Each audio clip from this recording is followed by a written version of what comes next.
आज की तारीख में वो देश और दुनिया के ताकतवर देशों में शामिल होता है। लेकिन सोचिए, अगर ये पता चले कि परमाणु मिसाइल में फ्यूल की जगह पानी भरा हो तो परमाणु मिसाइल किस काम का। चीन दुनिया की सबसे बड़ी सैन्य ताकतों में शामिल है और अब चीन की परमाणु क्षमता को लेकर एक चौंकाने वाला खुलासा हुआ है। खुफिया रिपोर्ट्स के मुताबिक चीन की कई परमाणु मिसाइलों में फ्यूल की जगह पानी भरा हुआ पाया गया। यह खुलासा न सिर्फ चीन की सैन्य तैयारियों पर सवाल उठाता है बल्कि वैश्विक सुरक्षा को लेकर भी बड़ी चिंता खड़ी करता है। जी हाँ, अब आपको कुछ बातें भी समझाते हैं, बताते हैं कि आखिरकार ये जो बातें हुई है वो कहां से निकली हैं, क्यों ऐसा कहा जा रहा है कि आखिरकार चीन को ऐसा क्यों करना पड़ा, ऐसे चीन को जरूरत क्यों पड़ गई। अब देखिए, अमेरिका ने जो खुफिया रिपोर्ट्स जारी की है उसके मुताबिक ये मामला आपको बताएं सिर्फ तकनीकी खराबी नहीं बल्कि भ्रष्टाचार, फर्जी और अंदरूनी लापरवाही से जुड़ा हुआ हो सकता है।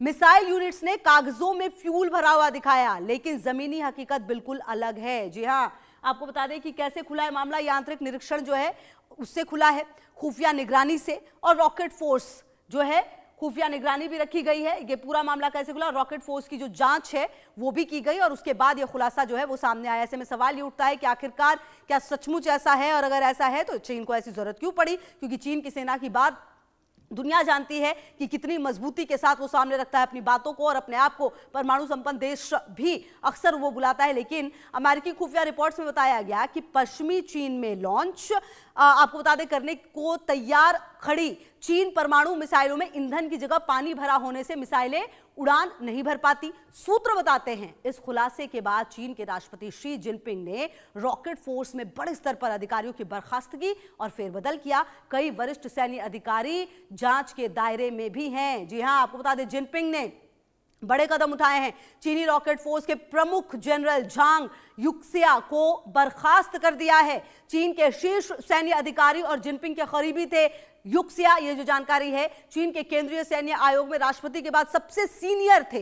केंद्रीय सैन्य आयोग चीनी कम्युनिस्ट पार्टी सर्वोच्च सैन्य नेतृत्व संस्थान, चीन की सेना से जुड़े सभी प्रमुख फैसले यही किए जाते थे। और अब अगर आप सोचें इनको बर्खास्त अगर किया गया तो इसके पीछे की वजह क्या होगी, ये अपने आप में बेहद महत्वपूर्ण है। जी हाँ, विशेषज्ञ मानते हैं कि चीन की परमाणु मिसाइल को लेकर हुए इस खुलासे से चीन की डर पैदा करने की जो रणनीति है वो कमजोर हो जाती है। सोचिए, अगर मिसाइलें जरूरत के वक्त दागी ही ना जा सके तो फिर ऐसी सैन्य ताकत के ढिंडोरे का क्या फायदा है।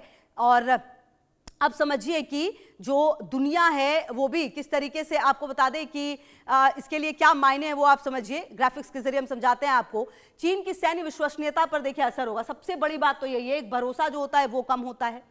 एशिया पैसिफिक में सुरक्षा जो है वो बड़ी चिंता है, और इसके अलावा अमेरिका और सहयोगी देशों की जो सतर्कता है वो आप देखिए चीन के एक एक कदम पर अमेरिका की नजर रहती है कि आखिरकार चीन क्या कर रहा है क्या नहीं कर रहा है। आपको याद होगा जो पिछले दिनों ग्रीनलैंड को लेकर भी बात हो रही थी तो अमेरिका की चिंता इस बात को लेकर भी थी कि रूस और चीन इस पर कब्जा कर लेंगे, तो चीन की हर एक गतिविधि पर अमेरिका की नजर है। और शायद यही वजह की जो खुफिया रिपोर्ट सामने आई है उसके बाद अब देखना यह है कि आने वाले समय में इस पर और क्या खुलासे होते हैं, और अगर ये दावे सच है तो क्या सचमुच ये स्थितियां जो है वो चीन के लिए पैदा हो चुकी हैं, ये बड़ा सवाल है।